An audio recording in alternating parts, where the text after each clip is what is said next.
of the draft to force that 5th and final game on either Towers of Doom or Battlefield of Eternity.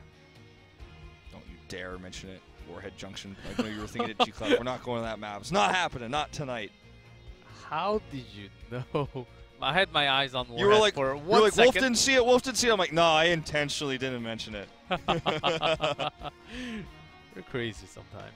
Well, most of the time. Most of the time, If you yes. talk to my friends, you'll know. You are my friend, so you know. Okay. And we are going into Cursed Hollow. What could be our last map of tonight? Okay. Time to make this draft count, BlossoM. Really good dealing with the globals on Dragonshire. And good game, perhaps overcommitting to some of their globals. Having these big 4- or 5-man gank attempts that went wrong in the early game. I feel like BlossoM's early game was way better, despite the globals coming against them, the big rotations. If I'm BlossoM, perhaps I just let them have the global heroes here. It doesn't seem to be their strong suit. Their strong suit was really the team fighting, and the ETC play out of Hooligan was what won that game for GG, not the globals. And we do have to give credit where it's due to Jaehyun's Malfurion there as well, with the silences really being on point offensively and defensively many times, and BDG to clean things up. It was a solid game. Yeah, that was a solid game coming out for both teams. Well, GG ended up winning at the end, but that was probably our best game actually for the second part of HGC Korea, I'd say. Yeah, I would say that's definitely one of my favorites of all the games of HGC Korea, and they're really taking time with this. Hassar is open. Yeah, that's exactly why they will pick it up. But Vala is already gone. So is this the game with Tracer coming out, or is this the melee, or the Greymane Thrall possibly? They've also used Thrall with. No. GG would know, and GG would also get the very last pick. I think they're going to save Arthas, just in case Illidan comes out later. That would be a smart decision. Even Muradin is decent against Illidan, so they could even Lily is great against Illidan. Yeah. We haven't seen her yet in this tournament. She is the only one we have not seen from support section. I'll actually tell you guys who's left. Samuro, Rexar, Butcher, Gazlo, and Lily. Those are the heroes that have not been picked. And Zul as well, that's right. Okay, they're going to go down the global path with Malfurion. With the Falstad, obviously. Falstad's the global, but Malfurion pairing with the global as the top tier support. If it's going to be Tracer, it's now or never. If they don't take the Tracer in this rotation, she will be banned, and they will have to think of another way to use this Tassadar. No Chat does not look enthused about this. Zarya still open for No Chat. No Chat has played 13 heroes this tournament. I really just, I had to say that. On our stat sheet, his hero pool almost goes off the paper. Like, it almost doesn't fit. We'll see if he ends up choosing something else. There's so many different heroes that they could use with a TAS. What's it going to be? Tracer or nah? That's the question. Okay, they're saving it. Okay, I don't think they're going to get it. I think this is just going to be a ban. I think they would actually go for a melee comp here. That's also a very good possibility. With a solo DPS. Solo with Illidan. I don't think they can actually Not go solo, melee anymore. You know, like how... So if they went melee here, they would still need a healer. And then they would have no range damage. I mean, Archon is good, but it's only temporary. If they survive to 20, it's not temporary, but... They need some pokes. Zarya would, of course, Zarya's Q would poke some damage to cancel the channeling on the tribute. I think if they ban Tracer here, GG just laughs and says, good luck. Good luck building a comp that works with Tassadar. Unless they know something I don't. Is this going to be Taz Dingo again? Not again. That was Mighty before, and now BlossoM may be thinking of it? That could work out. You have the Zul, Lucio as your last two picks. That could be one way. I just, we're just thinking I'm not of the super options. confident it's Okay. going to be Tracer. GG heard you. It is Tracer banned. Let's see what BlossoM's got planned here. I'm actually excited. This game is getting really exciting for me because Zul'jin we've seen quite a few times with limited success. I think this ban will actually show us a lot better. Yeah. This will hint us into what we can predict later on. if they ban something like Arthas, maybe they'll go for the melee. Well, it's just tough to go melee here, but I mean, Arthas is a solid ban, I think, no matter what they pick. Yeah, that's also true. So, I'm leaning towards it. Alternatively... Or just ETC, because Hooligan on the ETC really made that change. Yeah, I was going to say, alternatively ETC or even Tyrael, but I like this. This is respect. That's a respect ban right there. And that ETC last pick last game really turned things for GG. They're not going to have that tool this time. I think they are going to go down the Arthas path. Yep, and now Jaehyun is thinking, what are they trying to do here? Yeah. That's that scratch in the chin moment where you're like, okay, we just banned Tracer though, so. Does already have the global with Falstad and Malfurion on Twilight Dream. Jaehyun has been, except for the one death on the bottom shrine before, I think that was the only scratch we could actually have it off his play today. He's been having solid support play today. That's true. I just tried to forget about that one, but otherwise it has been top notch. If he had the scouting drone on the other side, that wouldn't have happened. But alas, here we go. They're just going to pick standard heroes here, I imagine. Could even be the Tychus and the Arthas. There's the Arthas Diablo. So double tank here. Maybe going down into a 5th pick Zeratul. Zeratul is already that's banned? right. Zeratul is banned. So that goes into this. Checked yeah, too. yeah. I just checked on that. Because I was thinking about that, but... Usually really also hiding their DPS until the very end. I think they can just finish it up with Tychus. I think that's also a very good option. As Tychus can burst down Muradin and the Haka with that minigun. What is this though? Like, what is this comp? Like, we're looking at the Nexus sign, hero sign, just spinning. What are we going to have? Red team. It has to be the Zul'jin Lucio, right? What else is there? I mean, because Raynor or something like that? Yeah, we need ranged and pokes to actually come out too. I mean, it could just be a Tychus, good against the Diablo Arthas, but doesn't really suit the composition. They've committed so much to the Tassadar. Lucio, and I think it's going to be, oh, Lunara. That was going to be the Zul'jin, but this draft seems filled with holes, though, to be honest. Yes, if Lunara gets caught, Wood does have that shield available from Tassadar, but no burst heal coming out from Lucio. Of course, Sound Barrier does give more protection, but for a few seconds only if Lunara is caught by Diablo CC. Continuing with Malfurion's route and Arthur's route, I think Lunara does not have a chance to survive. I think this might even be a Syndragosa BFG game. This could happen. The hammer comes out, you have so many stuns for Lunara with no cleanse available. Shield her or not, she is very squishy. Lucio has heals over time, but not a large burst heal.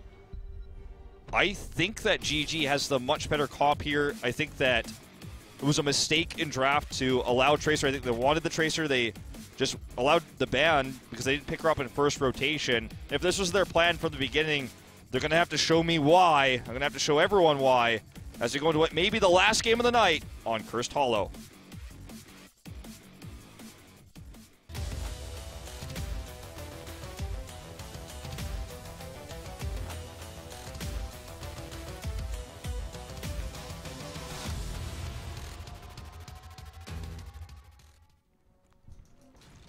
On match point, Team GG has BDG on Sergeant Hammer, Jaehyun on Malfurion, Good on Arthas, Hooligan on Diablo, and Wujie on Falstad.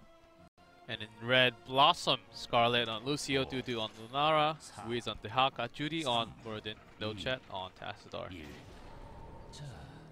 If you had a Zul'jin here, yes, Zul'jin is solo damage, but he's happy to be low on health. Papa's Taz Dingo, during that time, he has his own self-invulnerability where he does a massive amount of damage.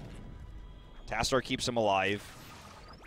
Lucio keeps him alive as well in this kind of happy medium before he pops Taz Dingo.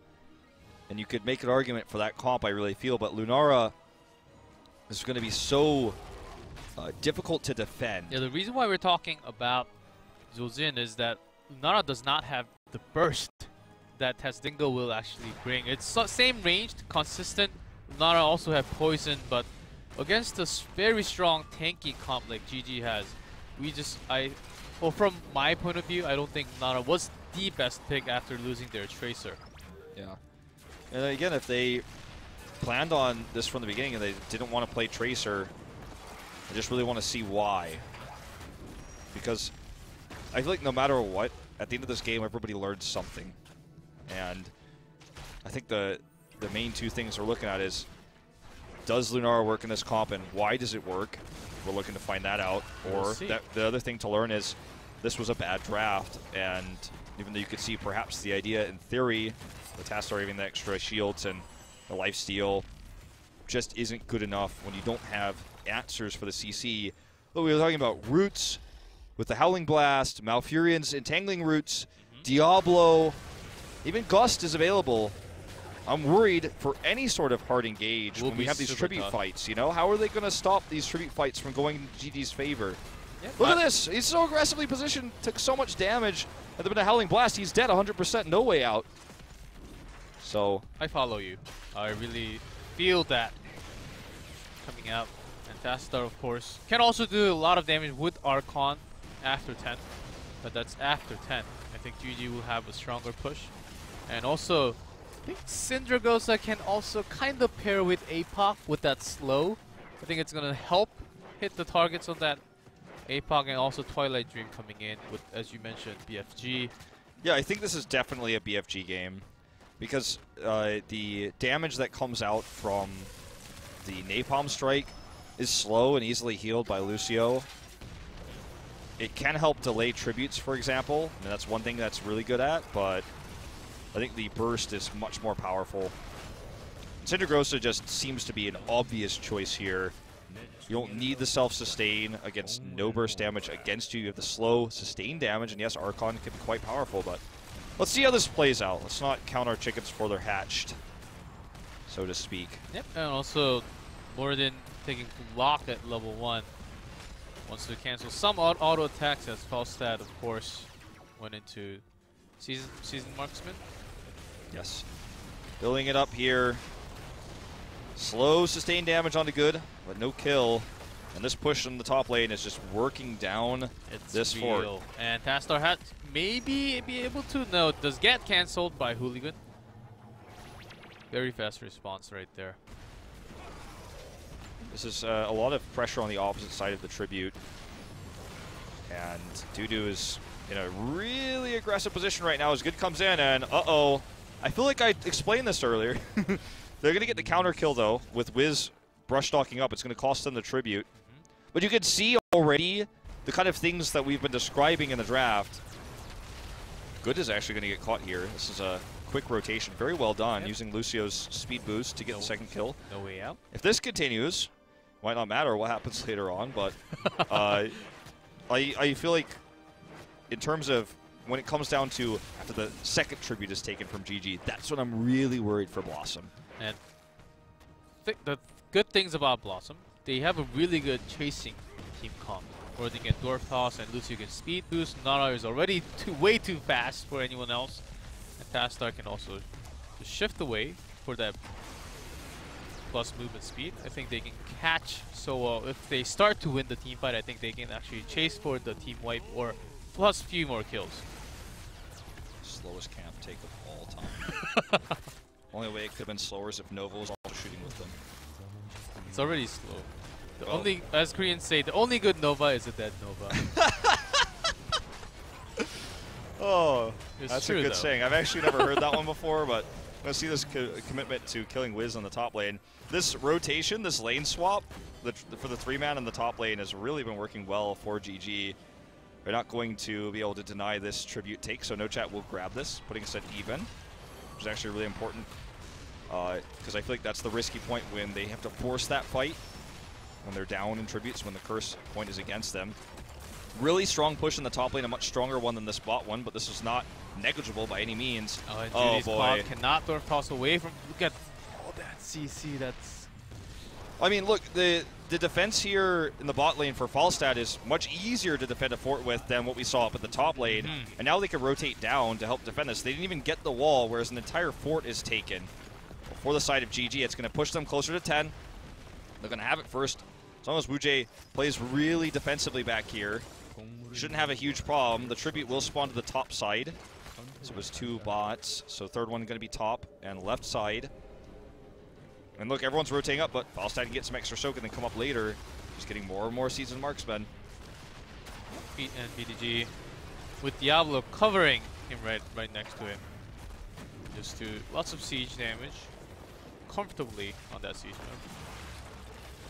There's Howling Blast. He's going to have to use Dimensional Shift early. They just get the tribute for free. No contest from BlossoM. It's wise from BlossoM that they do this. Like, I like the idea to not take it, but it's still unfortunate. Like, it's the better of 2 evils to just let this go, but oh man, Judy really wants to commit in here. Wiz comes down. This is a nice angle for them to come at. Sound Barrier comes up too. Uja though with the gust. BDG survives. He's trying to get out here. Dudu with the leap in. APOC comes down. A lot of stuns onto Judy, and he is barely going to walk away. It looks like Good not able to secure the kill.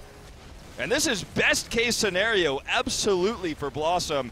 Really good coordination of their globals. Having Dahaka brushtalk in from behind.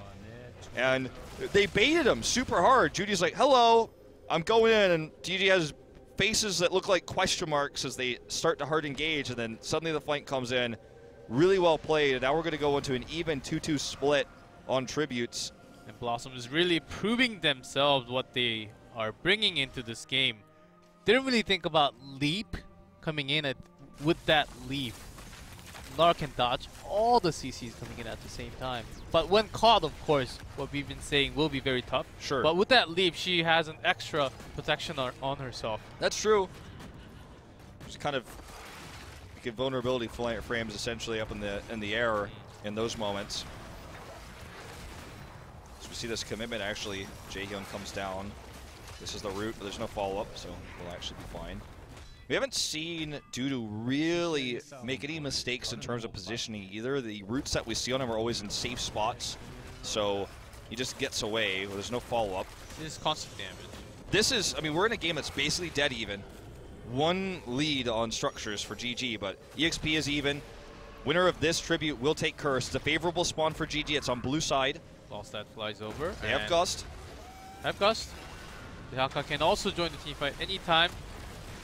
Okay, Judy once again going to be the hard engage. Good comes in. Sound Barrier is up here. There's the Gust, pushing everyone away. Archon comes up with the APOC here. Is going to trap Good. Oh, excuse me, it's not going to trap Good. It's going to trap Muradin. But Judy does go down. Good is still alive up on the front line, slowing everybody. No chat. Acid Dimensional Shift. Look at this grab here onto Wiz. Oh no, focusing tank is not Dudu's the best still alive, one. though. Yeah, Dudu Dudu's still alive. Leaping around, doing all the damage. Look at that, dodging the CC with that leap. And just finishing up the rest of the HPs left. Oh my god, everyone's super low. Jaehyun gets the curse, though. Jaehyun gets the curse for them. I think this is almost the waste. It's buying some time, but they've men dead. And BlossoM... No one's getting EXP. That's the big problem for GG. They have the curse, but no one's getting value from that. And I think you hit the nail on the head. You said, don't focus the tank. Why focus the tank? Stop focusing the tank. Swift Rage. That will be in the chat, of course. But I mean, they really did. They really did focus everything onto Judy, and he zoned out. And we talked about the lack of burst damage, but eventually you do enough DOT where you go in for the leaps to finish the fight, and that's what we saw there. Great positioning and care from the entire team of BlossoM, and Dudu just the man on fire right now. GG making it very tough to actually connect. They have to connect the Twilight Dream along with some kind of CC onto Lunara. They should be focusing, but with her speed boost, and with the speed boost of Lucio, it's making very hard for GG to actually connect those CCs. We didn't see the Syndragosa BFG combo that I really expected either, which could have further pushed Lunara back and actually secured them the kill there. It was in this longer delayed fight. The longer the fight that GG forces, the better the situation for Dudu if he's in good position, which he was in that last fight. Super aggressive play here by Wujie, by the way, at the top lane. He was hovering around the boss, pushing that lane all the way into the keep wall. He wants to make sure that lane is super pressured for the next tribute. The dodge here. I also follow you. I think Syndragosa near the tribute points on the choke points would actually do so much more damage with more connections to APOC too. And Wiz joined the fight. Jaehyun pops that Twilight Dream, does not actually survives at the very end. Big roots coming down, Sound Barrier. That's a lot of heroics. Yeah, used. Sound Barrier and Archon there I felt like weren't necessary, but BlossoM still has enough of a positional advantage to take this boss. You have to imagine they're going to clear this wave first before they consider it. I feel like this is a boss opportunity. They're not going to take it. They're just going to push down this this fort. Without Archon, it is a bit tougher. They could have walked away too if GG had stopped them. And also going for the boss would actually trap themselves into a CC zone of GG. I think they're making the safer choice, which seems to be the right choice for the time. Wuji is getting so much free XP in the top lane, so that's really good for them. They're only a level behind, but that's still quite significant, especially with this next tribute going to be a curse tribute. The Wisp is going to go check this. They are coming over. This is a boss that they do have Gust for. Knows Wuji is positioning himself where he could fly, barrel roll through, and then gust away to secure it. They're kind of walking it back. BDG in position to damage anyone who tries to go around the other side. Wiz does come down here. They're really going to heavy commit. Judy comes in, immediately stunned here, but focusing the tank once again here is GG. Dudu doing so much damage from behind. Here's the commitment here. The Gust, though, will secure the boss. Intends to contest this against such a powerful heroic as Gust. Dudu avoids all that CC, is doing so much damage. It will be the first kill onto Hooligan. Look at that power. Chasing power of Lucio with Lunara. You cannot escape. There is no way. Picks up another kill. But at least GG got the boss. Wuji in perfect position to gust all of BlossoM away from that boss control. Jaehyun is going to have to Moonfire his way into delaying this if they don't want the curse against them. I think that's it's really risky. BlossoM is actually just going to boss instead. Yeah, and then they can go for the tribute right after. Sergeant Hammer still 5 seconds on the clock. The boss is doing so much to them during all of this. If they lose this, they're going to really have regrets, but I just don't think there's any way GG can contest. Look at this. Judy goes ahead and trials the tribute, so it's going to be boss with curse. So the bot lane is not something that GG has to worry about at all, but everything else is a bit scary. Even this boss is going to go down here quickly. This boss is already very low, and you even see Muradin all the way up on the top left side, just in case there are some near the fort, but GG really taking this safely. Going to take the blue side Nightcap to kind of relieve the curse pressure in the mid lane, but BlossoM sees this opportunity to push with the boss to get a keep wall and perhaps more. So they're going to push hard now onto this wall, and it's already mostly down here as it's completely deactivated. It's going to be a really strong push coming in with the boss. The boss is nearly at full health, if not full. Now, full health coming in. They want this keep. Wow, dude, they're really making this into play. With Yeah, Castar Shield and Lucio, of course. That Flood actually got... Did he cancel it? Yeah, it looks like he had some hesitation there. Okay, they want this keep, but I think they're just simply going to get it. GG wants to get multiple kills off this to make sure that it ends up being okay for them. Judy avatars in with boss is almost full health, about 70-80% health. They BlossoM wants to win off this. They actually want to go for core avatars up. Hey, APOC coming down right now. Good burrow here to dodge. Core doing damage only to the boss right now, not really hitting anybody on the side of BlossoM. Good is very, very low. As the leap comes in on him, he does get healed. Hooligan drawing Judy into that fort, but this looks like it just may be too much damage onto the core, 65%. They do have the sound barrier. They're just going to right-click the core. Boss finally removed here, but I think this is just too much damage. The silence comes out. The damage is real, though. 4%, 0%. Scarlet wall rides around the core to victory, and we are going to a Game 5. Wow, we had lots of worries going into game number 4 for BlossoM, but Dudu, the god, his positioning was